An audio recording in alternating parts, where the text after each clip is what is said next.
Big Boss show ನೋಡ್ತೀರಿ? ಹೌದು ನೋಡ್ತೀವಿ. ಯಾರು ಇಷ್ಟ ಆಗ್ತಾರೆ? ನಮ್ಮ ಸಂಗೀತ ಮತ್ತು ಪ್ರತಾಪ್ ಇಷ್ಟ ಆಗ್ತಾರೆ. ಇಬ್ರು ಏನಕ್ಕೆ ರೀ?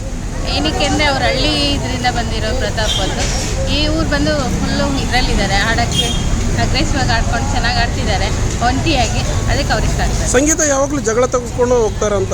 ಇಲ್ಲ ಸರ್, ಅವರು ನ್ಯಾಯವಾಗಿ ಮಾತಾಡ್ತಾರೆ, ಅವ್ರಿಗೇನೆ ಅವ್ರು ಜಗಳ ಹೋಗ್ತಾರೆ. ಅವ್ರು ಏನೇ ಹೇಳಿದ್ರು ಅವರೆಲ್ಲ ಪಾಸಿಟಿವ್ ತಗೋತಾರೆ. ಈ ಸಲ ಕ್ಯಾಪ್ಟನ್ಸಿ ಆದ್ರೆ ಚೆನ್ನಾಗಿ ನಡೆಸ್ತಾ ಇದ್ದಾರೆ, ಚೆನ್ನಾಗಿ ನಡೆಸ್ತಿದ್ದಾರೆ ಸಂಗೀತ ಅವರು. ಡ್ರೋನ್ ಪ್ರತಾಪ್ ಅವ್ರ ಬಗ್ಗೆ ಏನಂತೀರಾ? ಈಗ ಸ್ವಾಮೀಜಿ ಅವರು ಹೇಳಿದ್ರಲ್ಲ, ತಂದೆ ತಾಯಿ ಜೊತೆ ಹೋಗಬಾರ್ದು, ನೀವು ದೂರ ಇರಬೇಕು, ಅದು ಹೋಗ್ತೀರಾ ಅಂತ? ಇಲ್ಲ ಸರ್, ಅದು ಯಾರು ಜ್ಯೋತಿಷ ನಂಬುವಂಥವ್ರು ನಂಬೋದು, ಜ್ಯೋತಿಷ ನಂಬಲಿಲ್ಲ ಅಂದರೆ ಏನಿಲ್ಲ ಸರ್, ಅದು ಗೊತ್ತಿಲ್ಲ ಅದ್ರ ಬಗ್ಗೆ ಏನು ಮಾತಾಡ್ತಾರೆ. ಯಾಕೆಂದರೆ ತಂದೆ ತಾಯಿ ಜೊತೆ ಈಗಾಗಲೇ ಮೂರು ವರ್ಷ ಬಿಟ್ಟಿದ್ದವರು ಮತ್ತೆ ದೂರ ಇರಬೇಕಂದಾಗ ತುಂಬ ಕಷ್ಟ ಆಗುತ್ತೆ. ಮೊನ್ನೆ ಸೂಸೈಡ್ ಮಾಡ್ಕೊಂಡ್ರು ಅಂತ ಸುದ್ದಿ ಆಗಿಬಿಡ್ತದೆ. ಇಲ್ಲ ಸರ್, ಅದು ಫುಡ್ ಪಾಯ್ಸನ್ ಅಂತ ಗೊತ್ತಾಯಿತು. ಆ ರೀತಿ ಕುಗ್ಗುವಂಥ ಮನುಷ್ಯನ ಡ್ರೋನ್ ಪ್ರತಾಪ್ ರೀ?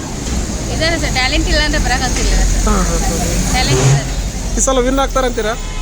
100% ಅಂದ್ಕೊಂಡಿದ್ದೀವಿ. ಟಾಪ್ 2 ಅಲ್ಲಿ ಯಾರು ಇರ್ಬೋದು ಅಂತೀರಾ? ಸಂಗೀತ ಅವರು. ಈ ವಾರ ಯಾರು ಎಲಿಮಿನೇಟ್ ಆಗ್ತಾರೆ? ಮೈಕಲ್ ಅವರು ಹೋಗ್ತಾರೆ. Sudeep sir Bigg Boss show ಹೇಗೆ ನಡೆಸ್ತಾರೆ?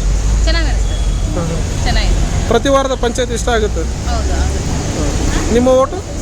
ಅದೇ ಹೇಳಿದ್ನಲ್ಲ, ಸಂಗೀತ ಪ್ರತಾಪ್. Thank you.